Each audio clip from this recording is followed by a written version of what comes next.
Right. So in our previous lecture, so we covered these topics, right? We started now introducing formal methods. I mean, what are the use of formal methods? What are the properties of these formal methods, right? Now, today we'll see more about this formal specification only. So, you know, so in any failure of a safety critical product might result in loss of life and property.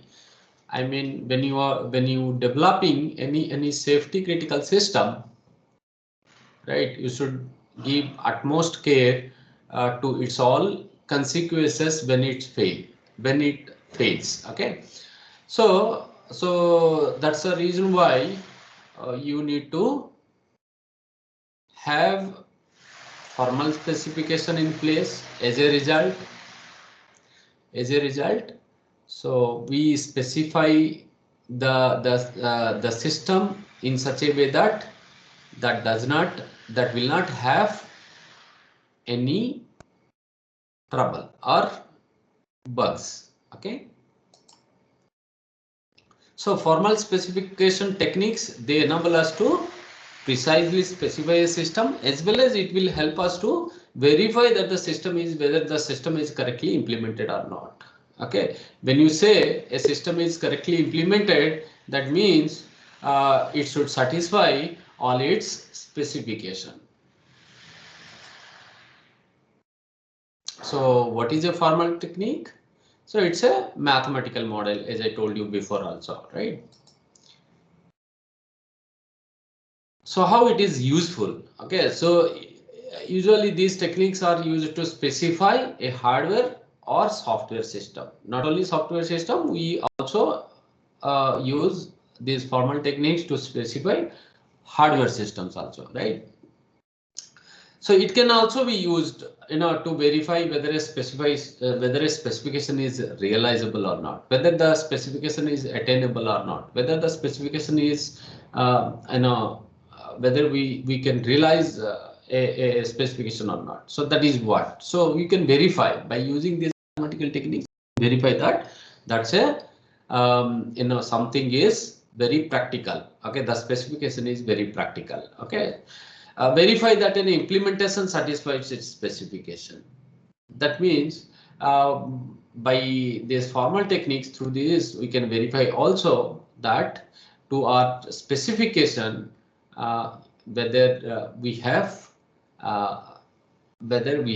implemented according to the specification or not. Okay.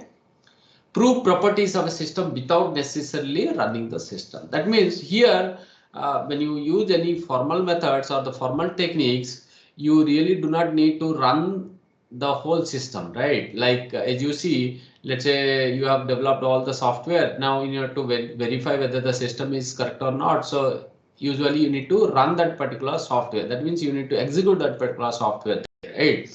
To verify whether to validate whether the system is correct or not, right? But when you're going through these mathematical techniques, usually you are not, I mean, you really do not need to run the system, overall system, right? So it is all carried, I mean, you can prove all of the properties of the system without running the system. Okay, this is one of the important use of this formal techniques. Now, usually we follow this sort of paradigm, that is a hierarchical abstractions during development of any software, right? So we have seen, so one step after the other step, like in waterfall model and all, right? So what do we see? So we have a specification, and to this particular specification we try to implement. So you have at every stage you have some specification, and then you implement that particular specification, right? So this is what exactly you do. Now you will be applying these mathematical techniques or the methods to specify all the specific every stage, right? Now there are two types of specification methods. So one is model based, the other one is property oriented, as I also explained it a little bit in my previous lecture, right? So what is a model based style? So where system is specified by constructing its model. So in terms of some mathematical structures, maybe these mathematical structures uses tuples, relationships, functions, sets, sequences. These are the various mathematical structures can be used to specify a system. Okay, so maybe another example, maybe state machines, right? You might have heard about this in finite automata machine, right? A finite automata and all, right? So you can use state machine to specify the states of a particular object. Okay, if it is an object oriented software, right? And there is a patronage also. We'll discuss about this patronage in detail in one lecture. Okay, maybe next. So the model oriented style. So there are some existing, there are some techniques. One is Z, the other one is CSP, the other one is BDM. So these are the very popularly known model oriented specification techniques. Okay, so we'll talk about them in detail. So we will talk about Z in detail, but we are not going to this CSP and BDM. Actually, this CSP means it is something. I mean, it's a communicating sequential processes. Okay, so the term. So that means it is being used in. So I said you now there are sequential systems and there are concurrent systems, right? So they actually we use. Okay. So now VDM is the Vina development method. This is what developed by IBM. Okay. So now, but we will talk about only in detail. But if you wanted to learn much of this, so you can learn. You can learn at your own time. Now, so what's a property oriented style? So here each and every system's behavior is defined by stating its properties. Okay, and these now stating of these properties usually carried out in the form of set of axioms. Okay, so maybe we will try to use logic based or algebraic specification. So we'll talk about this. There is a now hereafter we'll talk about the algebraic specification, how you going to specify algebraically. So that through a better example we'll discuss about that. As of now you can, and we have little bit discussed about the logic based system in the last lecture. So I mean we have library automation system. So we have taken two informal requirements and then we have specified them, and also we verified that a particular requirement is correct, right? So through some proofs, right? So this is what exactly part of property oriented, right? So usually, so here in case of property oriented, so you will have certain number of axioms. Okay, so now to explain this property oriented and model based system, I mean property oriented or model oriented, the specification, right? So we'll take an example of producer and consumer system where the producer produces some items and consumer is exactly going to consume those items, right? Now if this sort of system we wanted to develop, now we will see, so what are the different properties for this particular system? So usually the first properties may be something like this, right? The consumer can start consuming only after the producer had produced an item. Okay, if there is no item present, that means a consumer cannot start consuming that particular item, right?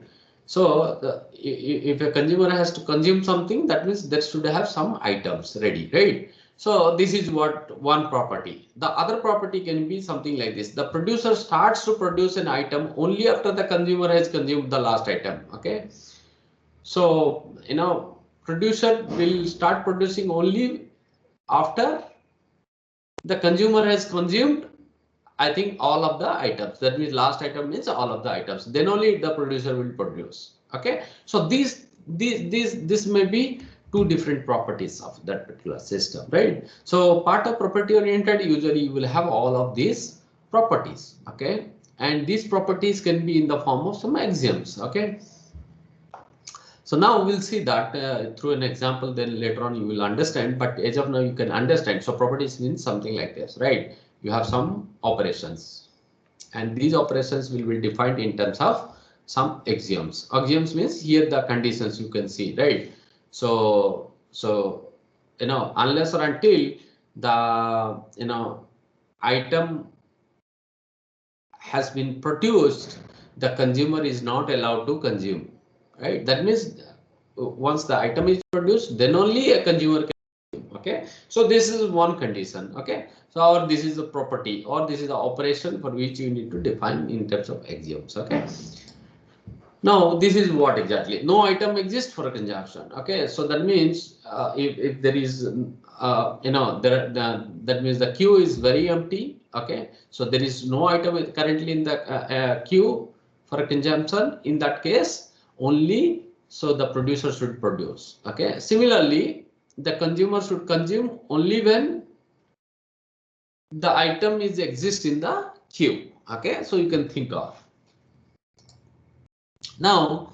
So now we with the same sort of example we'll see use it. I mean how you can going to specify using a model oriented approach. Now you can see here that there are two basic operations. That is what P means produce, C means consume. Now how the state involves, you can see at particular state, at particular state S1, at particular state S1. Okay, that means at that point of time, okay, so maybe the queue is empty, okay? You can think of the state is the queue is empty, right? Now after producing certain number of items, okay, after producing certain number of items, that means now in the queue there are certain number of items, okay? When there are items, now it is going into another state called as S, okay? So you are at a particular state S1 after producing certain number of items, okay? You will be going into S, okay, and from S, okay, after consuming certain items, now again you will be going back to S1 state, okay? Do you understand? The state can be defined in this way, okay? So at particular point of time, okay, the queue will have these many number of elements, okay? So that is one state, okay? And after consumption, maybe the queue will be empty, okay? After consuming all of the elements in the queue, so the queue will become empty, right? Now that means that can be another state, okay? You can define this way, right? So when you make certain operations onto a system, now the system's state will change, okay? This is what exactly the model oriented approach deals with, okay? Now we try to compare these two techniques. Property oriented approaches are suitable for specification. So usually these property oriented approaches we usually use for requirement specification, whereas model oriented approaches are more suited to use in later phases of life cycle. That means we try to use them during design, coding, and maybe testing phases, okay? So there we try to use model oriented approaches, and property oriented are usually we use during requirement specifications, okay? So now property oriented approaches specify a system as a conjunction of axioms, right? So that means you have certain number of axioms, right? As I said, you property oriented approaches means it will try to address all of the properties of the system, okay, or the functions of the system, and those functions are represented using some axioms, right? Now that means you try to specify by adding certain number of axioms into the system. That means you follow some sort of conjunction, maybe and or this sort of thing, right? Maybe and or this sort of thing. So you have axiom 1, you have axiom 2, so you add on these two axioms, right? To in this way you try to specify the overall system, right? So make it easier to alter argument specification at a later stage, right? So because it allows us to add and remove axioms. So this technique will be much more useful. So if you use it for the requirement specification, because why? Because as we know before also, so we try to add certain specification at later point of time also, right? So if the requirement changes, or so at any point of time, if you wanted to add or modify requirements, right, at any point of time, so there should be a mechanism through which you can do it. So now this property, if you're going through this property oriented approaches, so this allows us because of this conjunction properties, right? Let's say today you have a 5 set of requirements, tomorrow you wanted to have few more requirements. Now you can have those properties and then you can add those properties, right, through conjunction, right, conjunction of axioms, right? So this is the reason why, so this particular technique is applied to requirement specifications, right? But in case of model oriented approach, so because it doesn't support any logical conjunction like and or, right? So if you have a little changes to a specification, which will lead to a drastic changes in the entire specification, because it is not allowing us to add or remove certain things logically. Okay, so that is the reason why model oriented approach do not support, I mean it is not being used for the requirement specifications, but it will be used in the other phases like design, coding and testing. Okay, okay, any doubts of our students?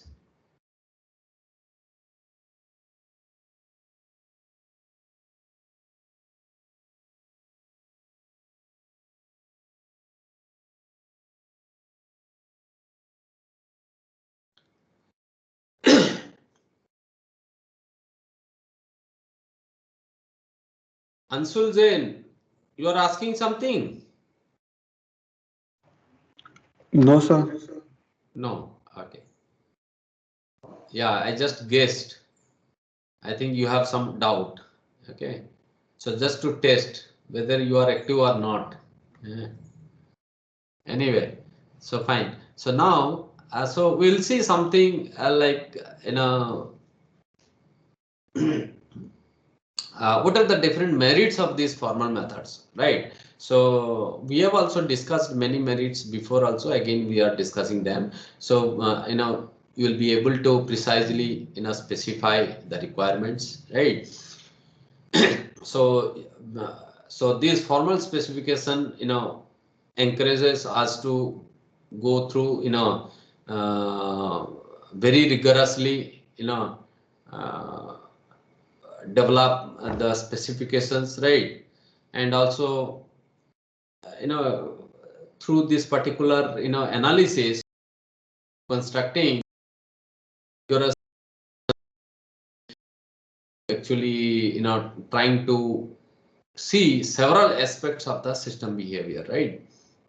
So those things cannot be visible when you going through any informal specification. Informal specification means maybe you going through the natural language way, or maybe through any other specification way. Okay, but if you're going through any mathematical way of doing this, so while you specifying these requirements, okay, or specifications, now in that case usually it will help us to see other aspects of the system behavior as well. Okay, so it is a very cost effective. So I mean, as I said you before also, right, because we put more effort during the specification stage, that means so it will not lead to any errors or the bugs, or these bugs will not be moving on to the other stages. As a result, we spend lot of money. Okay, so we can save a lot of money, right? So that is the reason why, so it's a cost effective, right? For large and complex systems, like real-time systems, right? When you are developing any sort of real-time systems, right? So usually 80% of its cost.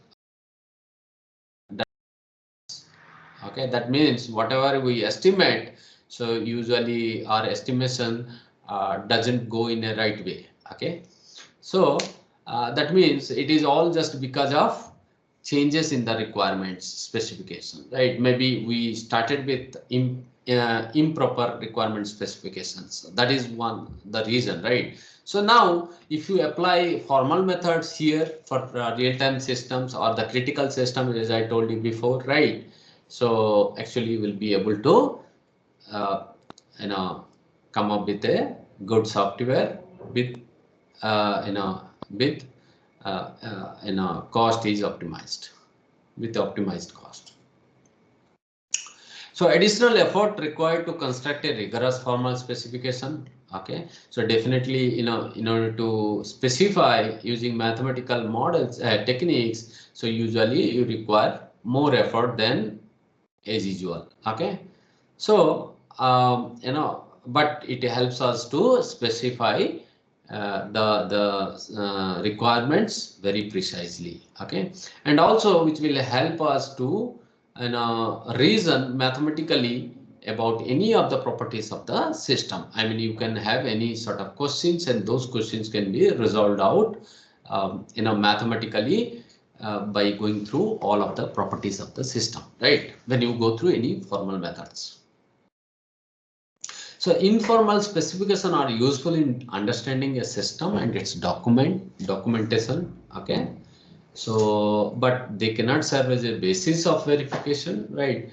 So usually this when you going through any formal methods, you can automatically verify the requirement specifications, right? But usually this verification is very difficult when you going through any informal specifications, right? Formal methods have well-defined semantics. So as I told you before also, right? So each and every formal methods will follow, will have syntaxes, semantics, right? And it has, so usually these are the many important things. So a formal method should have, right? So as it is also some sort of language you can think of. Ambiguity in specification is automatically avoided when one formally specify a system, right?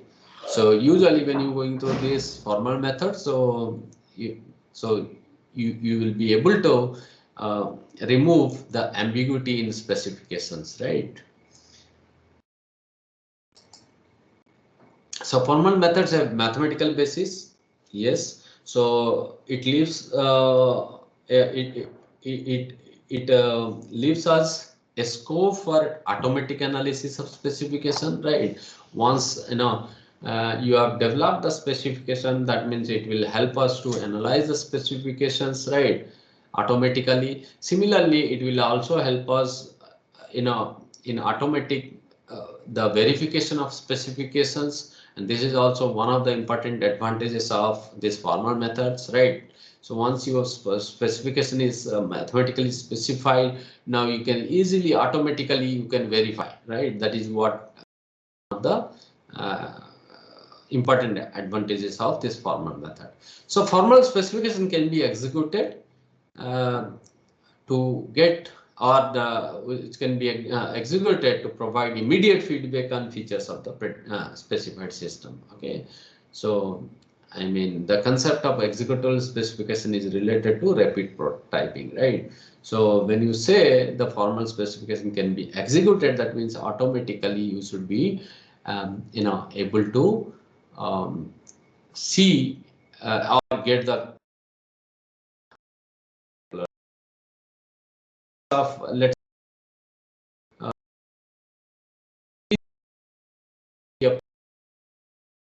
right, when you are going to prototype something very quickly, so you may go with this sort of techniques, right? If you do this thing, you will be able to get the feedback on each and every feature that you have, that you are going to develop for your as part of your system, right?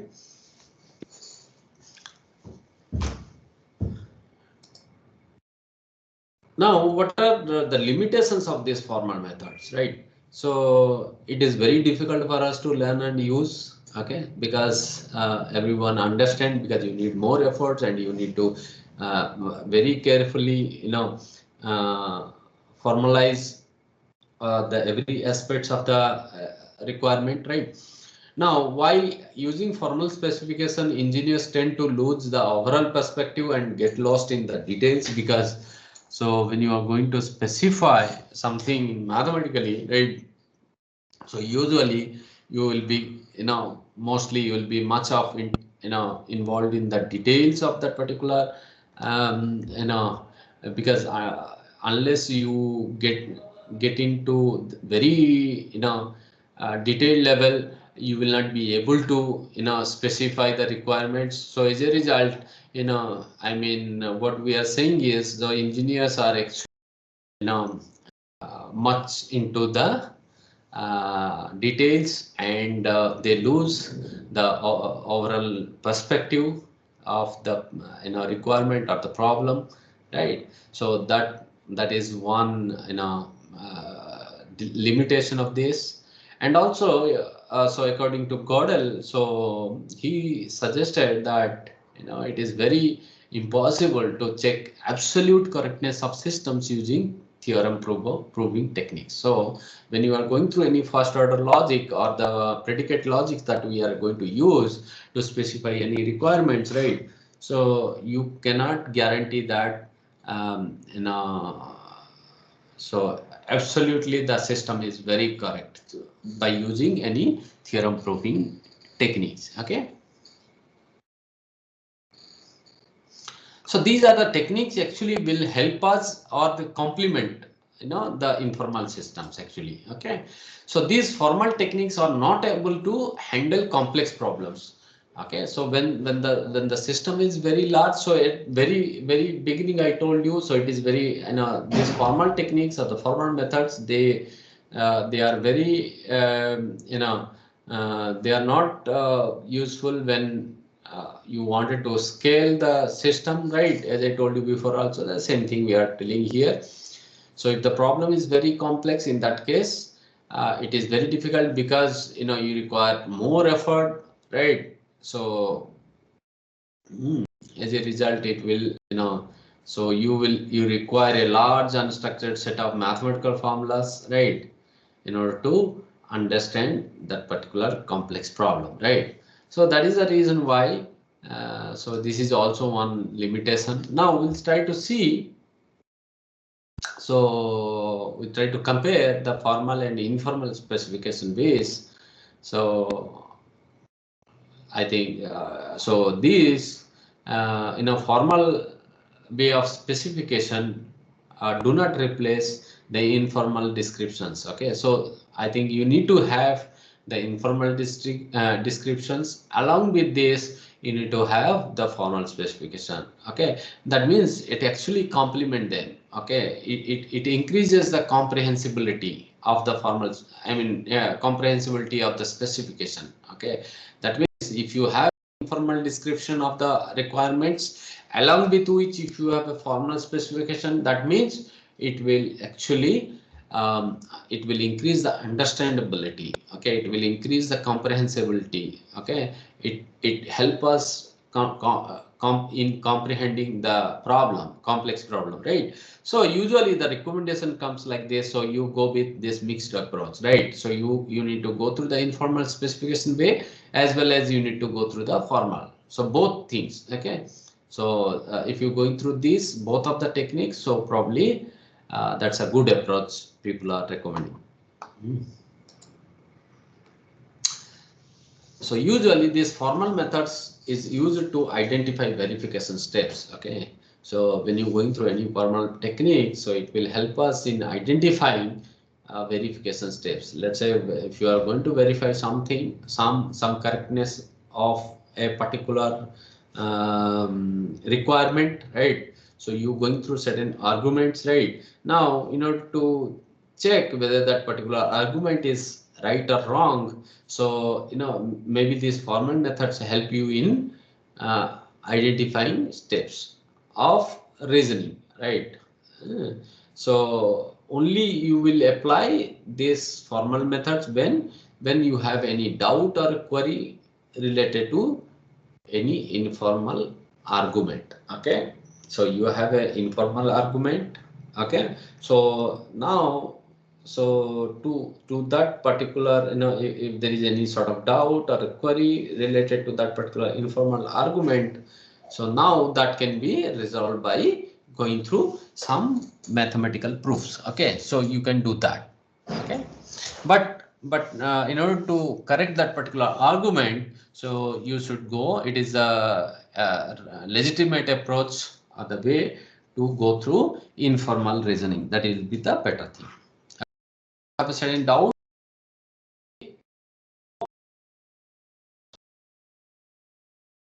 everything, if you go on proving, so probably it will take more time, right?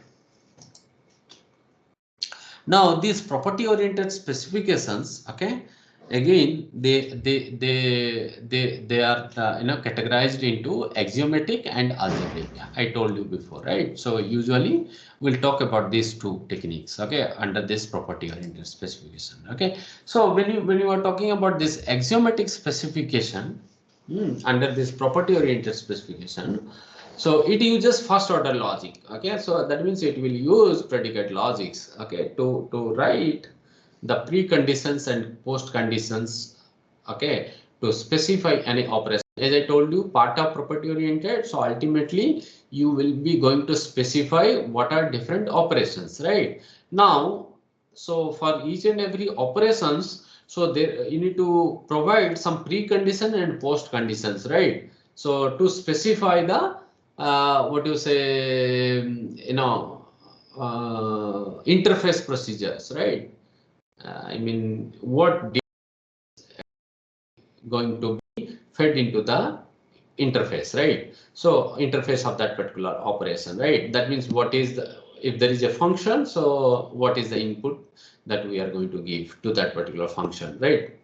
So this way, so the before you giving the data into the interface, now it should hold certain conditions, then only you can input the data into that particular interface, right? Similarly, you need to have some post conditions also, right? So that means we try to use first order logic to specify these pre-conditions and post conditions, right? So preconditions are the requirements and the parameters of the function. Let's say if you are taking any function, okay, so what are there any requirements on those parameters? They need to meet some requirements, okay. So there should have some conditions on those particular parameters before those parameters are being given as an input to the function. So those things are called as preconditions. Post conditions means what are the requirements when the function is completed. That means the function is executed after that. So what are certain conditions need to be met. Okay. So it is very similar to criteria and exit criteria phase. So if you talk about any function, so here you have a pre and post conditions. Now, along with this, you need to have a domain also, right? So what sort of things it acts upon? That means what sort of inputs you are going to give to the system, right? Or to the function. And what sort of answer does it give? That means what is the range of that particular function? Okay, what values the functions is going to give? Okay, when you give this sort of input to the system, right? So this is a domain and code domain. So you need to have this. You need to specify these two also, right? So how to develop these axiomatic specifications? So we'll go by steps, right? First, you establish the range of input values over which the function should behave correctly. That means, so what are the output values, right? So I mean, what are the different range of input values that we are going to give as a input to the function, so that the system is going to give you appropriate output. That means it is going to behave correctly, right? So if at all any constraints are there, that means any conditions it should meet those input parameters, so that should be established using a predicate. Okay, as a predicate. Specify a predicate defining the condition which must hold on the output of the function if it behaves properly, right? So now similarly, so by using a predicate also you define the output condition. Lecture चल रहा है कितना देर से? अभी 15-20 minute के बाद 15 minute. हाँ तो नेट काटेगा तो इसीलिए। अच्छा ना 20 मिनट के बाद। मेरे को मन में डाउट हुआ इसीलिए मैं। नहीं ठीक किया आपने, ठीक किया, ओके। हाँ ठीक।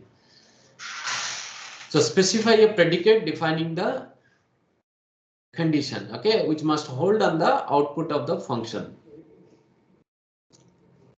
if it behaved properly, okay. So that means so if it is giving you the correct result, that means it must hold some conditions on the output of that particular functions, right? Then only you can say that the system is behaving correctly. Now, so establish what changes are made to the function's input parameters, right? So that means if you talk about any pure mathematical functions, let's say f of a comma b comma c, right? So usually these input values, they do not change, okay. Whenever you giving as a input to this function f, a, b, c, those input values are not going to change, okay. But certainly it is going to, so usually how you are going to do it, by going through some sort of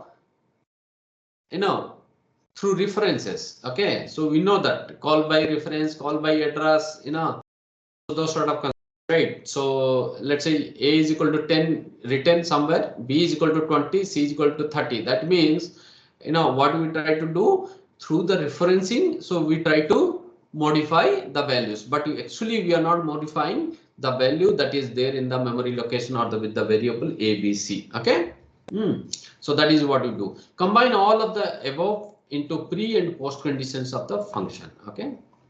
So whatever the conditions that we have, so we will be defining them as a we should provide those conditions in terms of pre and post conditions, okay. Let's say for example you take an example here. So how you going to specify axiomatically? Let's say there is a function that takes a real number as an argument and returns half the input value, okay. That means there is a function which will take a real number as an argument and it will return half the input value. Let's say if the value is 100, so the function will return 50 if the input is less than or equal to 100, okay. So that input, if the input is less than or equal to 100, then only it will half that value, else it will return the double the value, okay. So the input value, if it is less than 100, then it will halve the value, okay. If the input value is not less than 100, then in that case it will double the value, okay. So this is what the function. Now how we are going to specify this? So now we will be specifying like this, okay. So so there is a property or there is a function f, okay, which takes input value x, okay, that is a real number, and this particular function is going to return a real, okay.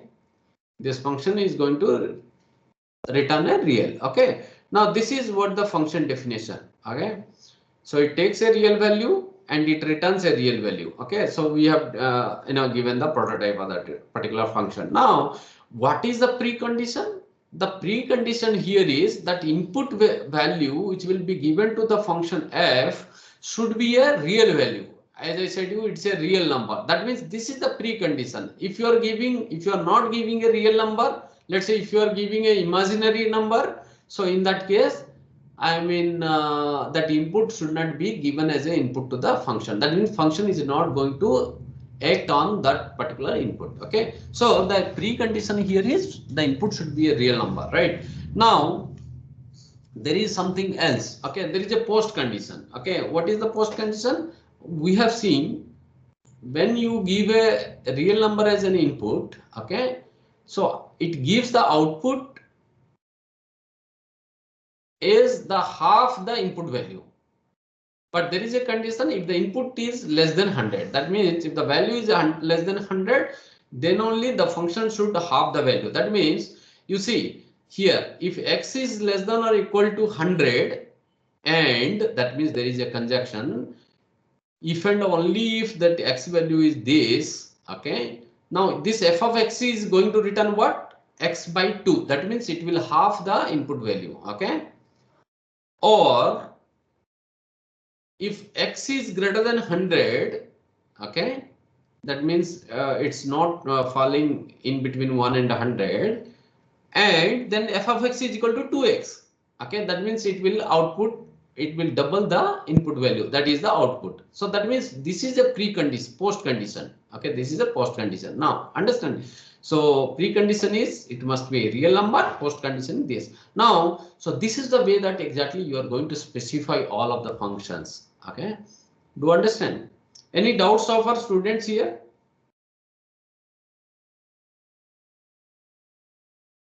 No, sir. Okay, now we'll see another example of it. Okay, so how we can going to specify axiomatically the requirements. Okay, so now the other example here is there is a search method or a function, okay, which accepts two parameters. Okay, one is an array of integers.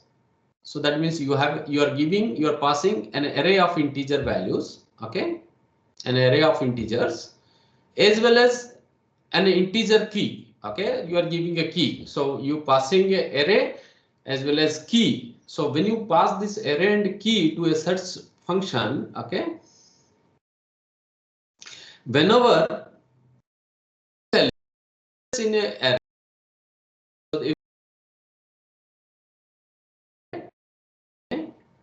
and if it is present at particular location in the array, now it should return the index of that particular array. Okay, let's say we take an array a of 0 to 10, right? Now a of 0 to 10 contains something like this. Okay, so 1 to 10 value again it contains. A of 0 contains 1, a of 1 contains 2, a of 2 contains 3, so on. A of 9 will contain 10. Okay, if this is the array and if I give a key value 5, okay, if I give you a key value 5, so what is the index it is going to return? 4. 4, right? So that means this is the function. So again, so we wanted to develop this function. So here, whenever you give any input, input array means that input array whatever you are giving, so that is not going to change. What will happen is only it will search in the array and it will give you the index. It is not going to change elements of that particular array. Okay, so it is not going to change the element of that particular array. Okay, so this is what the specification. Now we wanted to specify axiomatically. How we'll see. Now how we are going to specify this? Now there is a search method. Okay, and this search method is going to return integer because so you give a key or an array. So array is a integer array and key is also an integer, right? When you pass these two parameters to the function search, so it is going to return an integer. That means it is index is the integer value, right? So that is the reason why it is. So now this is the definition of the function. Now what is the precondition? Precondition is that, okay, there exists a I which belongs to x first to x last. That means we say the array x, the index is x first. Okay, so x first is the first index of array. Okay, x last is the last index of array. Okay, so that means there exists a value I which belongs to these indexes. Okay, now comma x of I is equal to x of I मतलब क्या है?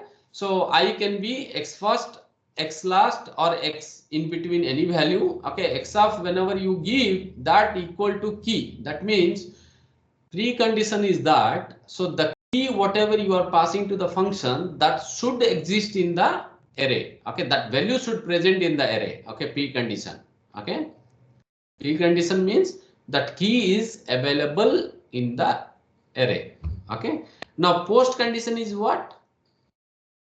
So you try to set. Okay, so now post condition can be seen like this. Okay, so post condition is when you try to search with a array and giving a key to that particular array. Okay, so to this particular array as well as key when you are giving, now it is this search function is returning what? Search function is going to return an index, right? Now it is going to, right? So now x dash here we consider x dash as a copy of, it is a copy of same array. Okay, x and x dash, they are equal. Okay, they both are equal. Okay, and we apply this. Okay, now this, when you apply this sets of x comma key, okay, what is going to return? It is going to return a index. Okay, now x dash of that particular index is equal to key. That means whatever the index returned by that particular search method. Okay, if you see, whether that key is present or not, I mean that key as well as the search method, whatever it returned the key, if you apply onto the temporary array or the same copy of array, so that should match. That means so whatever the search method, okay, returns the index. Okay, and with that index, so now the key should be present. Okay, so that is what, so key and the value returned, so both are equal. Okay, so this way you can have the post condition. And error condition is what? You have passed the array and you have passed the key onto the search method, but the search method is unable to find that particular key. That means that key is not available in the array. Okay, that in that case what will happen? If the key is not available in the array, means it is going to give you out of box array. Okay, kind of condition. That means it may be something like this: x dash of last. That means the x index जो है ना, last index plus 1. If you have a last index plus 1 means what? So it is going to give you array out of box, right? Because 9 is the maximum, if as per our so assumption, so we have taken like 10 elements. So in that case, so the maximum index is 9. Okay, 9 plus 1 is 10. So at 10th location index, so exactly you do not have any value. Okay, so this way it is going to return something. Okay, that means it is not going to give you the appropriate index. Okay, it is giving you some index which is not valid for that particular array. Okay, whenever the key value is not present in the array. Is it clear? Any doubts of our students?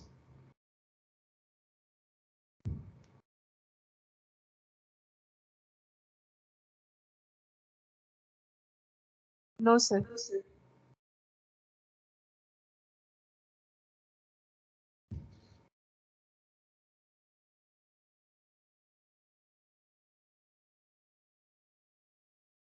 Yes, Baljit Kaur. Have you understood?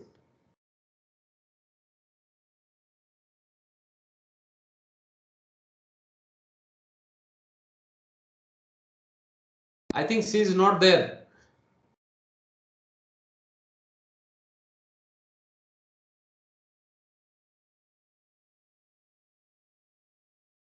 Vishwanath? Hello, sir. Yeah, you are there. Okay. So, have you understood this? Yes, sir. I understand. Okay.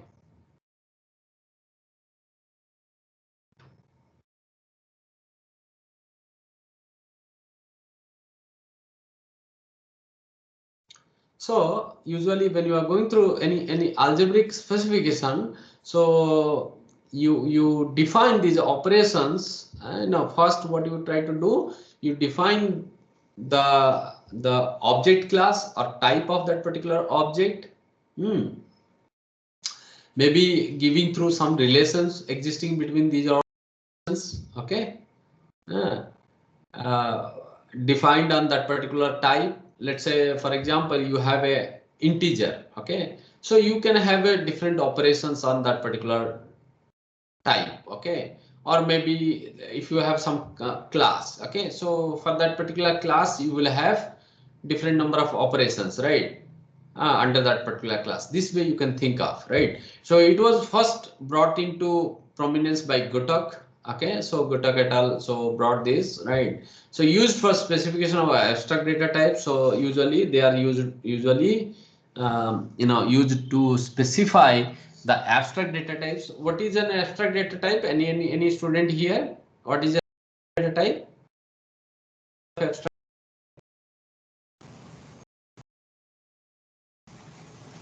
interface.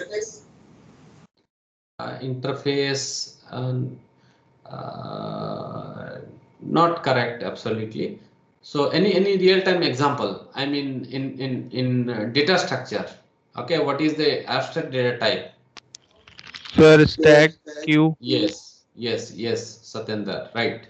So now these are the abstract data types, right? So usually your stack contains certain number of operations, right? Like you carry on some push, pop, or you can search an element in a stack, right? So these are you have a stack, okay? So it's a class, okay? Stack is a class or it's a kind of object, right? So on this particular object, you can have certain number of operations, right? The operations are here. So these are the things called as abstract data types, right? So usually it was, this algebraic specification initially to specify these abstract data types, right? So various notations of algebraic specification have evolved, right? Maybe OBJ and large. There are the other candidate, specifications, examples, right? Yes. But sir, does an abstract data type mean that the functions or the class cannot be invoked directly, but in C++ we can, if we make a class called stack, we can directly invoke it. So isn't user defined data type and abstract data type two different things then? Can you explain once again? Sir, according to Java, it says that abstract data type classes cannot be invoked directly. We have inherited the functions of the abstract class and then we can invoke it. But if we are talking about stacks and queues, we can just directly invoke them. So how are the abstract data types like? No, so this the those programming languages, they provide different ways to call those classes, right? But ultimately they are the classes, right? So if you say stack, it is a class. Okay, so if you, for your implementation, if you made that particular as a static, so in that case, so you will have to you can call that particular class directly using its name, right? So this is a way of calling, right? Because you do not want to waste a memory location there, right? So because when you make something static, it is there only, in a particular single memory location. Okay, it was fixed. Now why you try to create instances of that, so that's a programming logic, okay? So point of view. But usually when you say any class, okay, as I said you very beginning, in this first point you can see an object class or type. Okay, so it's a type. Okay, stack is a type. Okay, so object, in terms of objects, you can make that particular stack as a object also. Object class, you can say stack. Okay, so first but that particular stack, you can have multiple number of instances, right? So whenever you say any of these object class, okay, or type, that can be specified in terms of its different operations. Okay, whenever it has, so then that is called as abstract data types. Okay, so stack has certain number of operations and you perform those operations on the stack data elements. Okay. So is it clear? Yes, sir. So essentially algebraic specifications, so they define a system as a heterogeneous algebra. Okay. So when you are going through any algebraic specification, so usually this system is we define the system as a heterogeneous algebra, not like a homogeneous algebra. Okay. So the algebra, so the algebra that we are usually use, so they are all called as homogeneous algebra. Okay, so in part of heterogeneous algebra, actually you will have different sets, okay, on which you have several operations are defined. Okay, so in case of homogeneous algebra, you will have only you will have only one set. Okay, that means now you can see here the example. So there is one set I. Okay, so that means it contains, let's say I means a set of integer values. Okay, so now upon this set of integer values, you have these operators or the operations. Maybe you can apply addition, subtraction, multiplication, division. So these are the various operations that can be applied onto a single set. Okay, so then we call it's a algebra, homogeneous algebra. But we are here using is a heterogeneous algebra. When you are using heterogeneous algebra, that means you will have multiple such set, not only a single set. Okay, so you will have multiple sets, and we are usually using this heterogeneous algebra in specifying algebraically. Okay, um, for our requirement specifications, right? So so you can see an example of a heterogeneous algebra. Let's say you have alphabetic strings. Okay, so you have a set of strings. Okay, now onto that particular set of strings you can apply certain operations. Okay, operation can be, one can be concatenation, the other can be length. Okay, you wanted to know what is the length of a particular string, and if you wanted to concatenate two different strings, right? So these are the certain operations that you can apply onto a strings, right? So now this is not a homogeneous. Why? Because you can see now the range of length operation, that means when you apply length, okay, length of a particular string in the set, string set. So what it is going to give you? It is going to tell you that it is going to give you an integer value. If the string contains 7 characters, so it will return the value 7. Okay, so that means, so you are going to use here two different sets. Okay, one is that integer value set, so which will actually come as a output from the length function.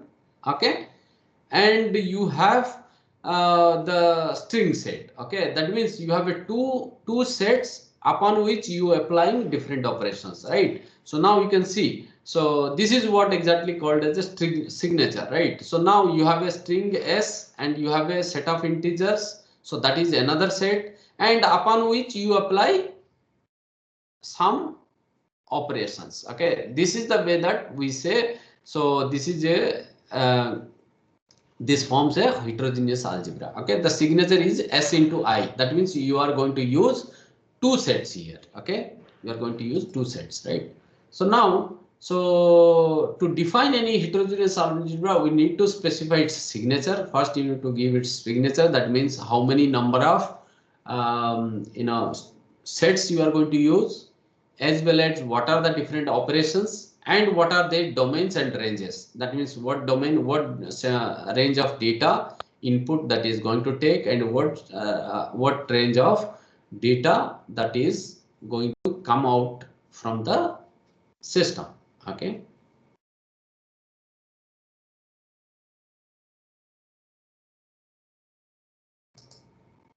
Now, so usually it involves, as I said you, so it has certain number of sections, right?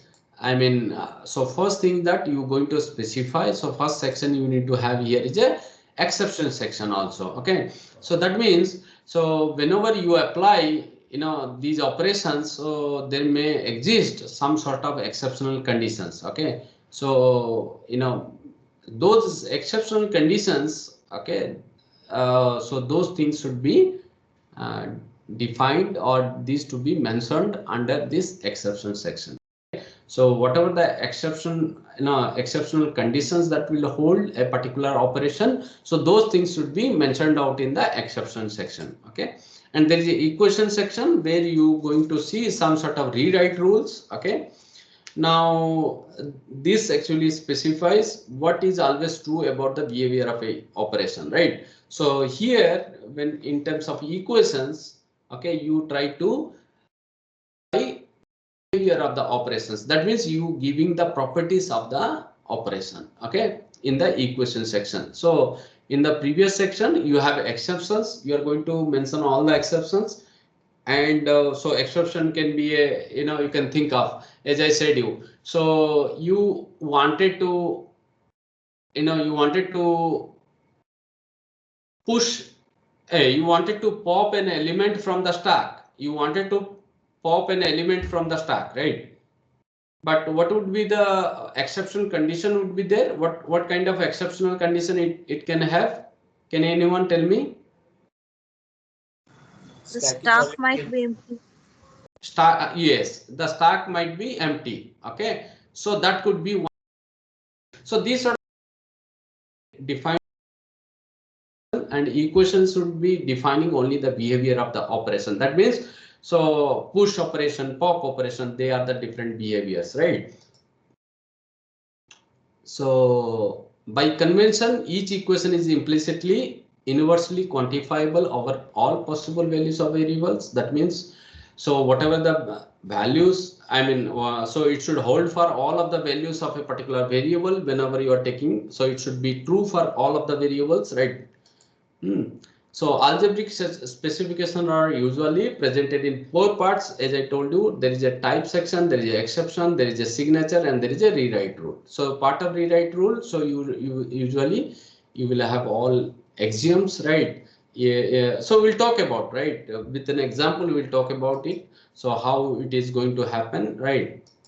So I think you can, so this is what all contains in a part of signature section, right? Usually the push operations, right? So you will have all axioms or rewrite rules, right? Okay, so today we'll stop here. In the next lecture, we'll talk about how you're going to develop a algebraic specification for a requirement using a suitable abstract data type. Okay, we'll explain.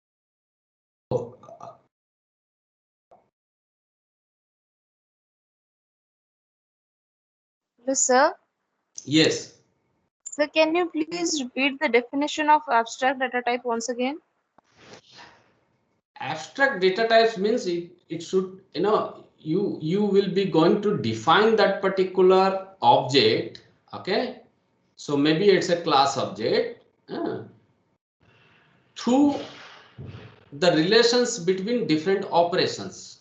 Okay, so that means, let's say you wanted to have a stack. Okay, so stack means what? It's an object stack. Okay, so now in that particular stack, what you can have, what are the different operations that you can apply onto a particular stack.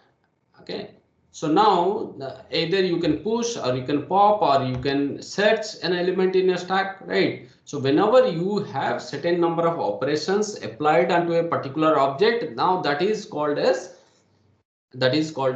abstract data type. Okay, so stack can be one example of a abstract data type.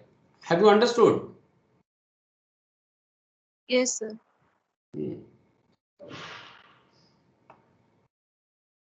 So anyone, anything else? Okay, then I stop the lecture now. So I stop the recording. So just give me